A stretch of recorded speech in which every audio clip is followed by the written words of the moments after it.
어머니, 솔직히 말씀드릴게요. 하루 병원비가 얼마인 줄 아세요? 이렇게 누워만 계시면 우리도 힘들어요.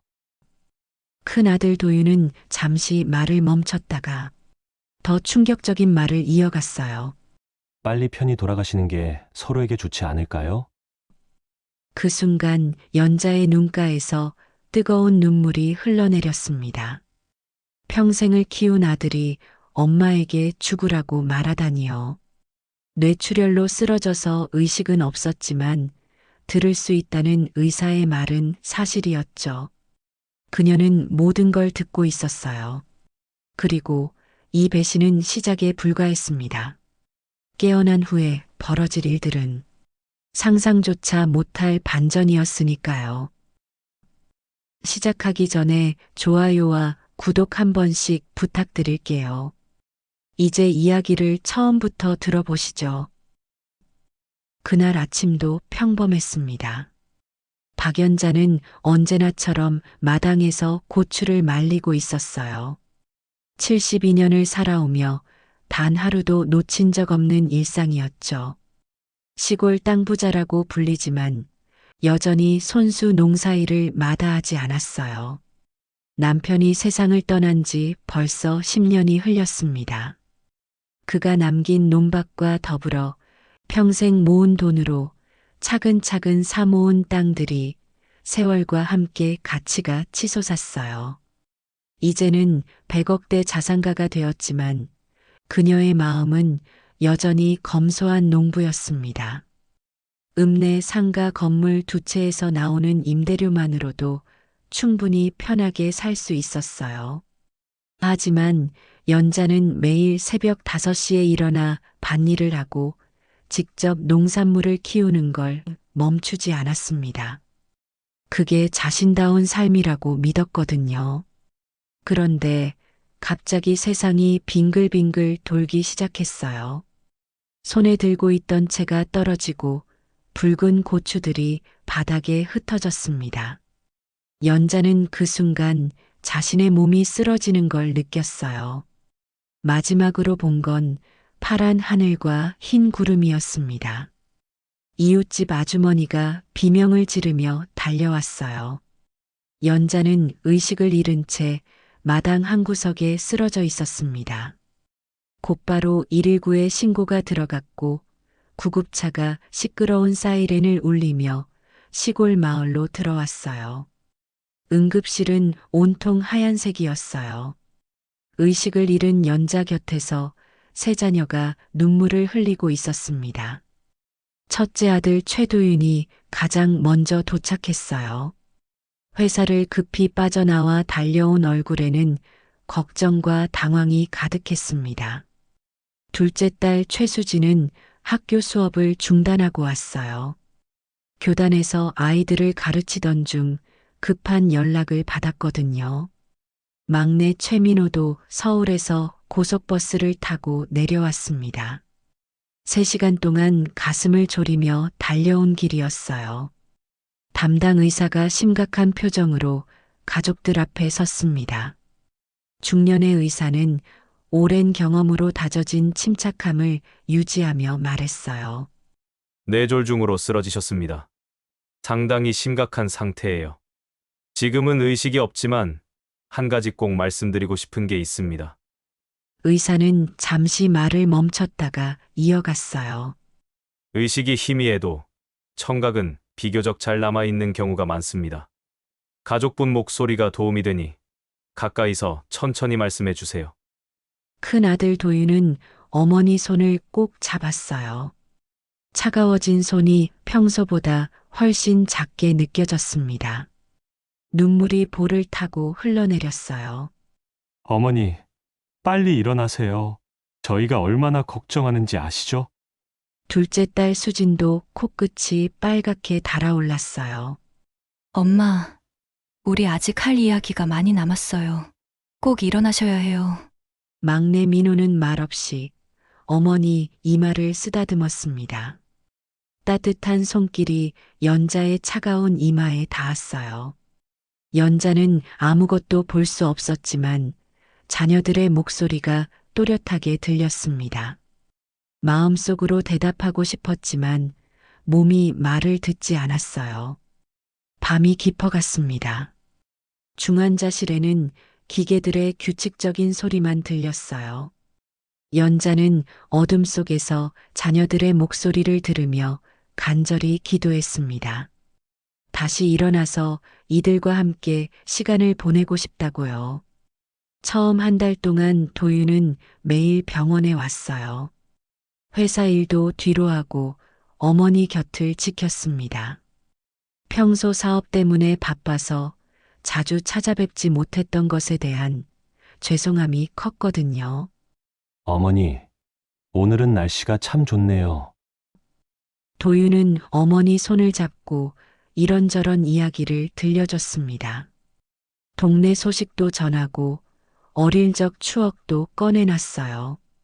어머니가 만들어주시던 된장찌개 이야기, 같이 밭에서 일하던 추억들을 하나씩 떠올렸습니다. 기억나세요? 제가 어릴 때 밭에서 일하기 싫다고 투정 부렸을 때요. 어머니가 농사는 정직한 일이다라고 하시며 등을 쓰다듬어 주셨잖아요. 연자는 그 기억이 생생했어요. 도윤이 중학생이었을 때였죠. 친구들은 놀러 가는데 자신만 밭일을 해야 한다며 삐쳤던 아들의 모습이 떠올랐습니다. 그때는 참 귀여웠어요. 수진과 민호도 번갈아 가며 병원을 찾았어요. 수진은 학교가 끝나면 곧바로 달려왔고 민호는 주말마다 서울에서 내려왔습니다. 셋이 함께 있을 때는 어머니께 옛날 이야기를 들려드렸어요. 엄마가 깨어나시면 같이 여행 가요. 엄마가 항상 가보고 싶다고 하셨던 제주도 말이에요. 민호의 말에 수진도 맞장구 쳤습니다. 맞아요.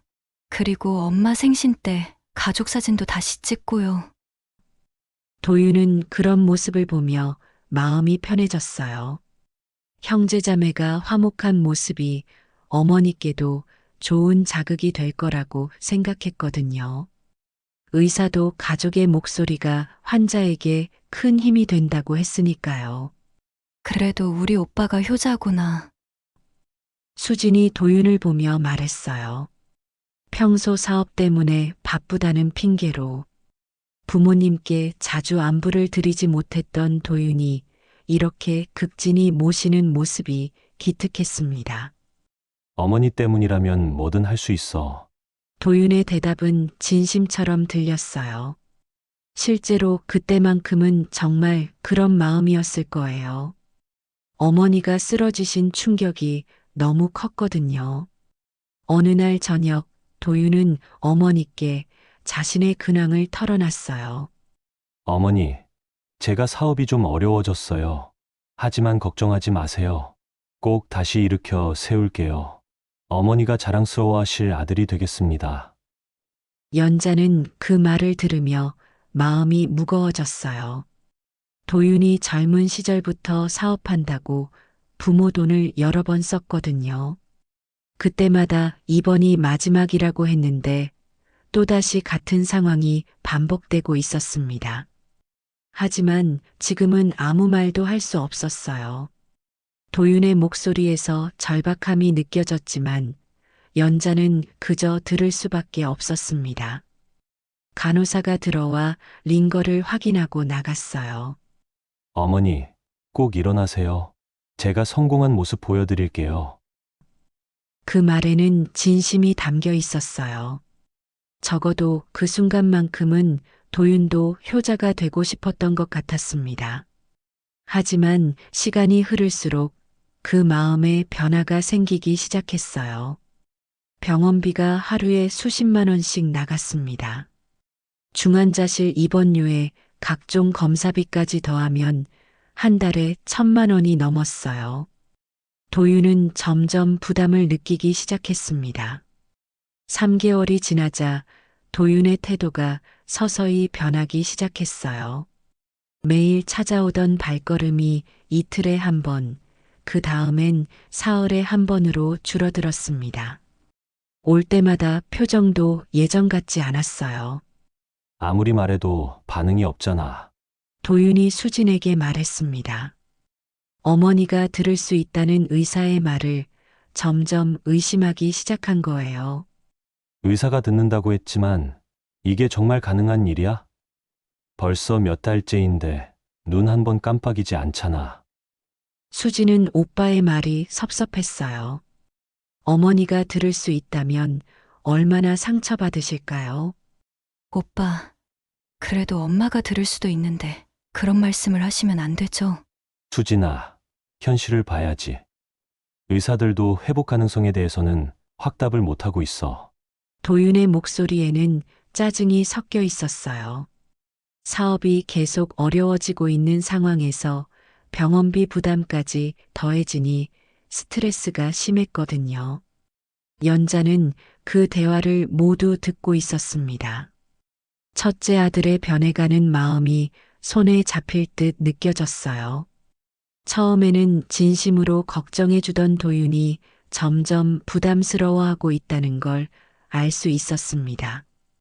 어느 날 밤 도윤은 병실에서 혼자 중얼거렸어요.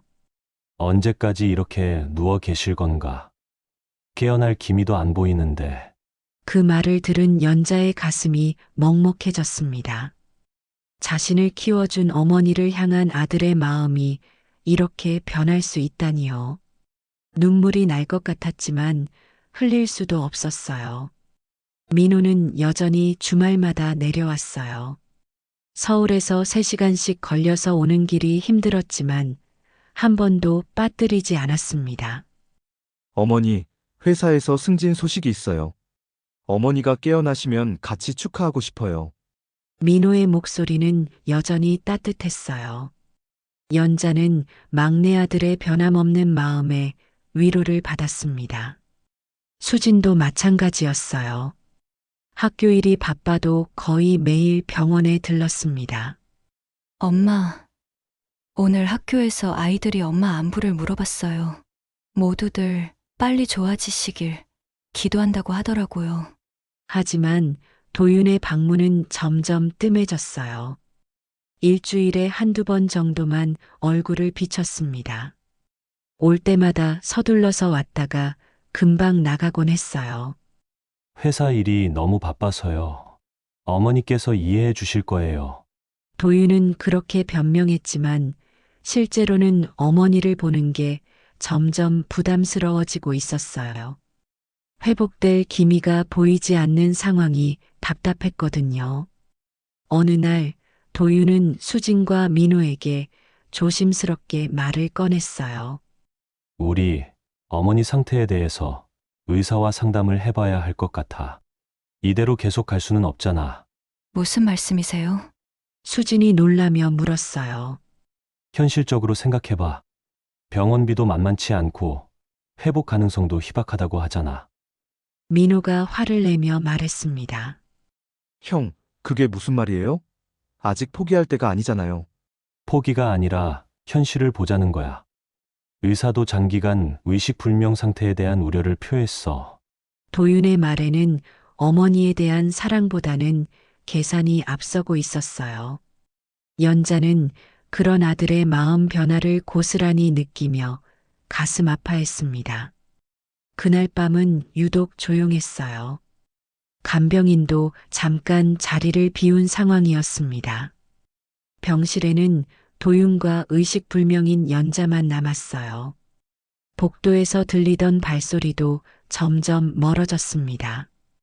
도윤은 사방을 둘러봤어요. 정말 아무도 없다는 걸 확인한 뒤 어머니 곁으로 바짝 다가갔습니다. 평소와는 다른 표정이었어요. 그동안 억눌러왔던 본심이 스멀스멀 올라오고 있었거든요. 의자를 침대 가까이 끌어당겼습니다. 그리고 어머니 귀에 입을 바짝 대고 속삭이기 시작했어요. 어머니, 솔직히 말씀드릴게요. 목소리는 낮았지만 또렷했어요. 연자는 그 음성을 똑똑히 들을 수 있었습니다. 하루 병원비가 얼마인 줄 아세요? 50만 원이에요. 한 달이면 1,500만 원이고요. 벌써 4개월째인데 6천만 원이 넘게 나갔어요. 도윤의 목소리에는 짜증과 원망이 섞여 있었어요. 연자의 심장이 쿵쾅거리기 시작했습니다. 저도 사업이 어려운 상황이에요. 빚이 늘어가고 있는데 이런 식으로 돈이 나가면 저희 가족까지 힘들어져요. 연자는 믿을 수 없었어요. 자신이 평생 모은 재산이 100억이 넘는다는 걸 도윤도 알고 있었거든요. 병원비 때문에 집안이 망할 일은 절대 없었습니다. 어머니가 깨어나실 가능성도 거의 없다고 의사가 말했어요. 이렇게 누워만 계시면 우리도 힘들고 어머니도 고생이잖아요. 도윤은 잠시 말을 멈췄다가 더 충격적인 말을 이어갔어요. 솔직히 말하면 빨리 편히 돌아가시는 게 서로에게 좋지 않을까요? 어머니도 이렇게 누워만 계시는 게 원하시는 건 아니잖아요. 연자의 눈가에서 뜨거운 눈물이 흘러내렸습니다. 평생을 키운 아들이 자신에게 죽으라고 말하다니요. 이런 배신감이 있을 수 있을까요?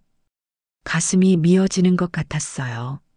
제가 어머니 재산을 물려받으면 사업도 다시 일으킬 수 있어요. 그게 어머니 뜻이기도 하시잖아요. 평생 고생하신 보람이 있으려면 아들이 성공해야죠.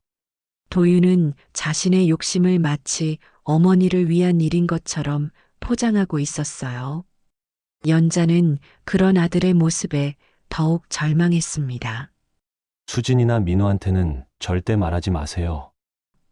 걔들은 아직 철이 없어서 현실을 모르거든요. 도윤이 마지막으로 당부하는 말이었어요. 자신의 추악한 본심을 다른 형제들이 알까봐 두려워하는 것 같았습니다. 연자는 온몸이 떨렸어요. 분노와 슬픔이 동시에 밀려왔습니다. 하지만 몸은 여전히 움직이지 않았어요. 아무리 소리 지르고 싶어도 입술 하나 움직일 수 없었습니다. 도윤은 다시 한번 주변을 살펴본 뒤 일어났어요. 어머니는 현명하신 분이니까 제 말씀을 이해하실 거예요. 그렇게 말하고는 태연하게 병실을 나갔습니다. 복도에서 간병인과 마주치자 다시 걱정 많은 아들의 표정으로 돌아왔어요. 어머니 상태는 어떤가요? 안정적이세요. 걱정하지 마세요. 그렇다면 다행이네요. 그럼 저는 이만 가보겠습니다. 도윤은 연기하듯 인사를 하고 병원을 떠났어요. 연자는 혼자 남겨진 병실에서 눈물을 흘렸습니다. 자신이 그토록 사랑했던 첫째 아들의 진짜 모습을 보게 된 밤이었어요. 그날 밤 연자는 잠들 수 없었습니다. 도윤의 말들이 계속 머릿속을 맴돌았어요. 어떻게 자신이 키운 아들이 그런 말을 할 수 있을까요? 평생 모은 재산도 아들에 대한 사랑도 모두 헛된 것이었을까요? 그로부터 2달이 더 지났어요. 연자는 여전히 의식불명 상태였지만 도윤의 본심을 알게 된 후로는 마음가짐이 달라졌습니다. 이제 정말로 눈을 떠야겠다고 생각했어요. 아들을 시험해 볼 필요가 있었거든요. 어느 화창한 봄날 오후였습니다. 창문으로 들어오는 햇살이 따뜻했어요. 담당 간호사가 일상적인 체크를 하러 들어왔습니다. 어머님, 오늘도 좋은 하루 되세요. 간호사는 매일 똑같은 인사를 했어요. 환자가 들을 수 있다는 믿음 때문이었죠. 연자는 그런 간호사의 마음씨에 늘 고마웠습니다. 갑자기 연자가 눈을 떴어요. 처음에는 간호사도 착각인 줄 알았습니다. 하지만 연자의 눈동자가 천천히 움직이는 걸 보고 깜짝 놀랐어요. 어머님 깨어나셨어요. 간호사가 흥분해서 소리쳤습니다. 곧바로 의사를 불렀어요. 의사가 달려와서 간단한 검사를 해봤습니다. 정말 기적이네요. 환자분, 제 말이 들리세요? 연자는 천천히 고개를 끄덕였어요. 목소리는 아직 나오지 않았지만 의식은 완전히 돌아온 상태였습니다. 가족분들에게 연락드릴게요. 간호사가 급히 전화를 걸었어요. 가장 먼저 연락받은 건 수진이었습니다. 수진은 수업 중이었는데 급히 대리 선생님을 부탁하고 병원으로 달려왔어요. 민호에게도 연락했고 서울에서 고속버스를 타고 내려왔습니다. 마지막으로 도윤에게 연락이 갔어요. 도윤은 사무실에서 전화를 받았는데 잠시 말문이 막혔습니다. 정말요? 어머니가 깨어나셨다고요? 네. 지금 의식이 완전히 돌아오신 상태예요. 도윤의 표정이 복잡해졌어요. 기쁨보다는 당황스러움이 앞섰습니다. 그동안 어머니 귀에 했던 말들이 떠올랐거든요. 병실에 도착한 수진과 민호는 기뻐서 어쩔 줄 몰랐어요. 엄마, 정말 깨어나셨어요. 수진이 어머니 손을 꼭 잡으며 울었어요. 민호도 눈물을 훔치며 어머니를 바라봤습니다. 어머니, 얼마나 기다렸는지 몰라요. 연자는 두 자녀를 보며 미소를 지었어요. 목소리는 아직 잘 나오지 않았지만 표정으로 고마움을 전했습니다. 도윤도 뒤늦게 도착했어요. 병실 문을 열고 들어오는 표정이 어색했습니다. 어머니, 정말 다행이에요. 도윤은 어머니께 다가갔지만 어딘지 불편해 보였어요. 연자는 그런 도윤을 조용히 바라봤습니다. 의사가 다시 검사를 해봤어요. 뇌 기능은 정상이었고 언어 능력도 회복되고 있었습니다. 정말 기적입니다. 환자분이 강한 의지로 깨어나신 것 같아요. 하지만 연자는 한 가지 연기를 했어요. 의식을 잃은 동안에 기억이 없는 척 했습니다. 제가 얼마나 누워 있었나요? 6개월 정도 되셨어요. 그동안 아무것도 기억이 안 나네요. 연자의 말에 도윤이 안도의 표정을 지었어요.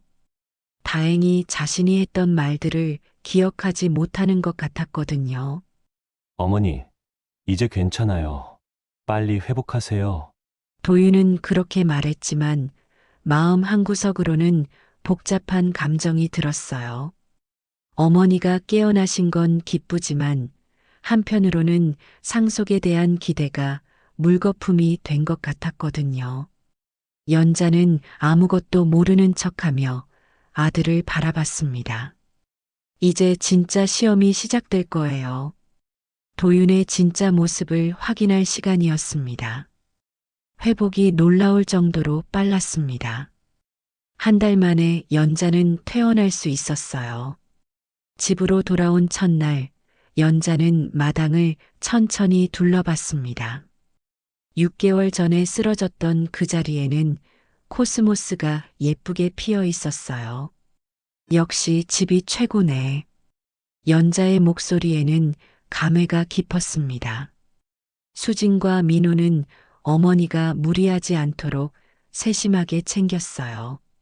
엄마, 아직 무리하시면 안 돼요. 걱정하지 마라. 이제 괜찮다. 하지만 연자의 머릿속에는 계획이 있었어요. 도윤의 진짜 모습을 확인하고 최종 결정을 내려야 했거든요. 일주일 후, 연자는 도윤을 불렀습니다. 도윤아, 엄마랑 이야기 좀 하자. 도윤은 어머니 앞에 앉았어요. 무슨 말씀을 하실지 궁금했습니다. 엄마가 나이도 많고 언제 또 무슨 일이 생길지 모르겠다. 연자의 말에 도윤의 눈이 번쩍 빛났어요. 어머니, 그런 말씀 하지 마세요. 아니다. 현실적으로 생각해야지. 그런데 읍내 가게 운영을 내가 맡아보면 어떨까? 도윤의 심장이 빨리 뛰기 시작했어요. 그동안 기다렸던 기회였습니다. 정말요? 제가 할 수 있을까요? 너도 사업 경험이 있으니까 잘할 거야. 어차피 엄마가 직접 하기에는 힘들어졌고, 연자는 담담하게 말했지만 속으로는 아들을 시험하는 거였어요. 어머니, 제가 열심히 하겠습니다. 믿고 맡겨주세요. 도윤의 목소리에는 흥분이 가득했어요. 드디어 어머니 재산에 손을 댈 수 있는 기회가 온 거라고 생각했거든요. 수진과 민호는 불안한 마음을 감출 수 없었어요. 오빠가 예전에 사업 실패로 부모님 돈을 날린 적이 있었기 때문입니다. 엄마, 오빠가 가게를 맡는 게 괜찮을까요? 수진이 조심스럽게 물었어요. 수진아, 도윤이도 이제 철이 들었을 거야. 한번 믿어보자. 연자의 말에 수진과 민호는 더 이상 반대할 수 없었어요. 하지만 마음 한구석으로는 여전히 걱정이었습니다. 형, 정말 조심하셔야 해요. 민호가 당부했지만 도윤은 자신만만했어요. 걱정하지 마. 이번에는 다를 거야. 그렇게 도윤은 읍내 상가 건물의 가게 운영을 맡게 됐어요. 월 임대료만 1,000만 원씩 들어오는 건물이었습니다. 거기에 직접 운영하는 농산물 가게까지 합치면 꽤 괜찮은 수입이었어요. 도윤은 의기양양하게 가게 운영을 시작했습니다. 처음 한 달 동안은 정말 열심히 했어요. 일찍 나가서 늦게 들어오며 가게를 챙겼습니다. 어머니, 매출이 꽤 괜찮네요. 열심히 하겠습니다. 도윤은 매일 어머니께 매출 보고를 했어요. 연자는 그런 아들의 모습을 지켜보며 혹시 정말 변한 건 아닐까 하는 기대를 품기도 했습니다. 하지만 그 기대는 오래가지 못했어요. 한 달이 지나자 도윤의 옛버릇이 고개를 들기 시작했거든요. 어느 날 도윤은 가게 매출을 보며 계산기를 두드렸습니다. 한 달에 2,000만 원씩 들어오니까 이 돈으로 투자를 하면 훨씬 많이 벌 수 있을 텐데. 욕심이 생기기 시작한 거예요. 가게 운영만으로는 만족할 수 없었습니다. 더 큰 돈을 벌고 싶었어요. 연자는 아직 모든 걸 지켜보고 있었습니다. 도윤에게 마지막 기회를 주는 거였어요. 정말 변했다면 이번에는 다를 거라고 믿고 싶었거든요. 하지만 도윤의 마음속 욕심은 점점 커져만 갔습니다. 한 달이 더 지나자 도윤의 본색이 드러나기 시작했어요. 가게 매출을 보며 더 큰 욕심이 생겼거든요. 단순히 가게만 운영해서는 큰 돈을 벌 수 없다고 생각했습니다. 언제 유산을 물려줄지도 알 수 없고 이 돈으로 주식 투자를 하면 몇 배는 벌 수 있을 텐데. 도윤은 인터넷으로 주식 정보를 찾아보기 시작했어요. 요즘 핫한 종목들을 검색하며 투자 계획을 세웠습니다. 처음에는 100만 원 정도만 빼돌렸어요. 가게 매출에서 살짝 빼내서 주식에 투자했습니다. 다행히 그 종목이 올라서 150만 원이 됐어요. 역시 내 눈은 틀리지 않아. 도윤은 자신감이 생겼습니다. 이번에는 300만 원을 투자했어요. 그런데 이번에는 주식이 떨어져서 200만 원밖에 남지 않았습니다. 이건 일시적인 하락이야. 곧 오를 거야. 도윤은 손해를 만회하려고 더 많은 돈을 투자했어요. 가게 매출의 절반 이상을 주식에 쏟아부었습니다. 하지만 주식은 계속 떨어졌어요. 한 달 만에 1,000만 원이 넘는 손해를 봤습니다. 도윤은 당황했지만 포기할 수 없었어요. 한 번만 더 하면 돌려받을 수 있어. 이번에는 온라인 도박에도 손을 댔어요. 주식으로 잃은 돈을 빨리 만회하고 싶었거든요. 카지노 게임과 스포츠 베팅에 매달렸습니다. 처음에는 조금씩 따기도 했어요. 하지만 도박의 특성상 결국 더 많이 잃게 됐습니다. 한 달 만에 2,000만 원이 넘는 돈이 사라졌어요. 수진이 우연히 가게 장부를 보게 됐습니다. 동생으로서 오빠가 잘하고 있는지 확인하고 싶었거든요. 이상하네. 매출과 통장 잔고가 맞지 않았어요. 분명히 한 달에 2천만 원 정도 매출이 나와야 하는데 통장에는 절반도 남아있지 않았습니다. 수지는 더 자세히 장부를 확인해 봤어요. 돈이 빠져나간 흔적이 곳곳에 있었습니다. 매출은 정상적으로 기록되어 있는데 어딘가로 돈이 새고 있었어요. 설마 오빠가 또 수진의 얼굴이 굳어졌습니다. 예전에도 이런 일이 있었거든요. 도윤이 부모님 돈을 사업 투자라는 명목으로 써버린 적이 여러 번 있었습니다. 수진은 급히 민호에게 연락했어요. 민호야, 오빠가 또 돈을 만지고 있는 것 같아. 어떻게 하지? 정말요? 확실한가요? 장부를 봤는데 분명해. 벌써 5천만 원 넘게 빠져나갔어. 민호는 한숨을 쉬었어요. 형이 변했다고 믿었는데 역시 본성은 바뀌지 않는 것 같았습니다. 누나, 어머니께 말씀드려야 할 것 같아요. 그래야겠어. 이대로 두면 더 큰일 날 것 같아. 두 남매는 고민 끝에 어머니께 사실을 알리기로 했습니다. 어느 저녁 연자가 혼자 계실 때 조심스럽게 다가갔어요. 어머니, 말씀드릴 게 있어요. 수진의 목소리가 무거웠습니다. 오빠가 또 가게 돈을 빼돌리고 있어요. 장부를 확인해 보시면 아실 거예요. 연자는 놀란 척하며 물었어요. 정말이냐? 확실하니? 네, 분명해요. 한 달에 몇 천만 원씩 사라지고 있어요. 민호도 덧붙였습니다. 어머니, 이번에는 확실히 하셔야 할 것 같아요. 형이 이런 식으로 계속하면 안 되잖아요. 연자는 조용히 고개를 끄덕였습니다. 이미 예상했던 일이었어요. 도윤의 본성은 변하지 않았던 거죠. 알겠다. 엄마가 알아서 할게. 연자의 목소리는 침착했지만 마음속으로는 결정을 내렸어요. 이제 도윤에게 마지막 기회를 줄 필요가 없었습니다. 연자는 며칠 동안 신중하게 생각했어요. 도윤에게 직접 추궁할지 아니면 다른 방법을 쓸지 고민했습니다. 결국 가족회의를 열기로 결정했어요. 너희들 다 모여라. 중요한 이야기가 있다. 일요일 오후 세 자녀가 모두 거실에 모였습니다.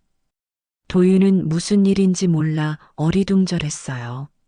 수진과 민호는 긴장한 표정이었습니다. 연자는 찬장에서 무언가를 꺼냈어요. 두꺼운 봉투와 몇 장의 서류였습니다. 너희들에게 할 말이 있다. 연자의 목소리는 평소와 달랐어요. 단호하면서도 슬픔이 배어 있었습니다. 도윤아, 너는 엄마가 의식불명일 때 기억이 없다고 생각하지? 도윤이 고개를 끄덕였어요. 네. 어머니께서 6개월 동안 의식이 없으셨잖아요. 그게 아니다. 연자의 말에 도윤의 표정이 굳어졌어요. 의사 선생님 말이 맞았다. 엄마는 의식을 잃었을 때도 모든 소리를 듣고 있었어. 연자의 목소리가 떨렸습니다. 도윤아, 너가 내 귀에 대고 빨리 죽으라고 한 말도 다 들었다. 도윤의 얼굴이 하얗게 질렸어요. 손이 덜덜 떨리기 시작했습니다. 어머니, 그게 무슨... 병원비가 부담스럽다고 빨리 죽는 게 서로에게 좋겠다고 했지? 연자의 말에 수진과 민호가 충격을 받았어요. 오빠가 정말 그런 말을 했어요? 수진이 믿을 수 없다는 표정으로 물었습니다. 그것뿐만 아니라 내가 깨어난 후에도 가게 돈을 훔쳐서 도박했었지? 도윤은 무릎을 꿇고 어머니 앞에 엎드렸습니다. 어머니, 죄송해요. 제가 정신이 나갔었어요. 용서해 주세요. 눈물을 흘리며 빌었지만 연자의 마음은 이미 굳어 있었어요. 도윤아, 너한테 몇 번의 기회를 줬는지 아니? 젊었을 때 사업 실패할 때도 이번에 가게 맡길 때도 마지막이라고 했잖아. 연자는 서랍에서 새로 작성한 유언장을 꺼냈습니다. 이제 네 몫은 없어. 내 재산은 수진이와 민호에게 남기겠다. 도윤이 울부짖으며 빌었어요. 어머니, 제발 한 번만 더 기회를 주세요. 정말 잘못했어요. 기회는 이미 충분히 줬다. 너는 내가 죽기를 바랬잖아. 연자의 목소리는 단호했습니다. 어머니, 저도 형편이 어려워서 그런 말을 한 거예요. 정말 어머니를 사랑해요. 사랑? 사랑하는 사람한테 빨리 죽으라고 하니? 도윤은 더 이상 할 말이 없었어요. 자신이 한 일들이 모두 드러났거든요. 연자는 수진과 민호를 바라봤습니다. 수진아, 민호야, 너희는 끝까지 엄마 곁을 지켜줬구나. 두 남매는 어머니 손을 꼭 잡았어요. 엄마, 당연한 일이에요. 진짜 가족은 끝까지 함께한 사람들이야. 수진아, 민호야, 고맙다. 연자는 비로소 마음의 평화를 찾을 수 있었어요. 힘든 시간을 견뎌낸 진짜 가족의 따뜻함이 거실에 가득 퍼졌습니다. 도윤은 집을 나가야 했어요. 더 이상 가족으로 인정받을 수 없었거든요. 문을 나서기 전 마지막으로 돌아봤지만 어머니는 고개도 돌리지 않으셨습니다. 어머니, 정말 마지막입니다. 제발. 하지만 연자는 대답하지 않았어요. 이미 마음을 정했거든요. 마음이 약해지려고 하다가도 병실에서의 도윤의 음성이 아직도 생생했어요. 도윤은 결국 짐을 들고 집을 떠났습니다. 며칠 후 연자는 변호사 사무실을 찾았어요. 공식적으로 유언장을 작성하고 재산 분할 서류를 정리했습니다. 어머님, 정말 이렇게 하시겠어요? 나중에 후회하시지 않을까요? 변호사가 조심스럽게 물었어요. 후회하지 않아요. 이미 충분히 생각해 봤거든요. 연자의 목소리는 확고했습니다. 수진과 민호는 처음에는 당황했어요. 아무리 형이 잘못했다고 해도 아예 상속에서 제외하는 게 맞는지 확신이 서지 않았거든요. 엄마, 오빠도 엄마 아들인데 이렇게 해도 될까요? 수진이 조심스럽게 물었어요. 수진아, 가족이라는 건 혈연으로만 이루어지는 게 아니야. 서로를 사랑하고 보살피는 마음이 있어야 진짜 가족이지. 연자는 창밖을 바라보며 말했습니다. 엄마가 쓰러져서 죽을 뻔했을 때 도윤이는 엄마가 빨리 죽기를 바랬어. 그런 사람을 어떻게 가족이라고 할 수 있겠니? 민호도 고개를 끄덕였어요. 그로부터 한 달 후, 연자는 건강을 완전히 회복했어요. 다시 마당에서 농사일을 하고 예전처럼 부지런한 일상을 되찾았습니다. 수지는 학교를 그만두고 어머니 곁에서 가게 운영을 도왔어요. 교직을 포기하는 게 아까웠지만 어머니와 함께하는 시간이 더 소중했거든요. 엄마, 제가 이 일을 잘할 수 있을까요? 걱정하지 마라. 너는 성실하고 정직하니까 잘할 거야. 민호도 서울 직장을 정리하고 고향으로 내려왔어요. 누나와 어머니를 모시기로 했습니다. 어머니, 이제 저희가 평생 모시겠어요. 연자는 두 자녀의 마음이 고마웠어요. 도윤 때문에 상처받았던 마음이 치유되는 것 같았습니다. 새로운 유언장에 따라 연자의 모든 재산은 수진과 민호에게 남겨지게 됐어요. 하지만 수진과 민호는 재산보다 어머니와 함께할 수 있는 시간이 더 소중했어요. 엄마, 돈은 중요하지 않아요. 엄마가 건강하시고 우리 가족이 함께 있는 게 가장 행복해요. 어느 저녁 세 가족이 저녁을 먹으며 이야기를 나누고 있었어요. 엄마, 오빠 생각은 안 나세요? 수진이 조심스럽게 물었습니다.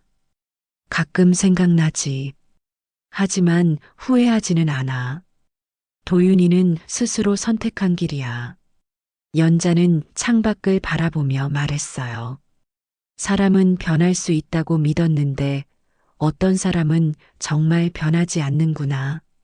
도윤은 그 후 소식이 끊어졌어요.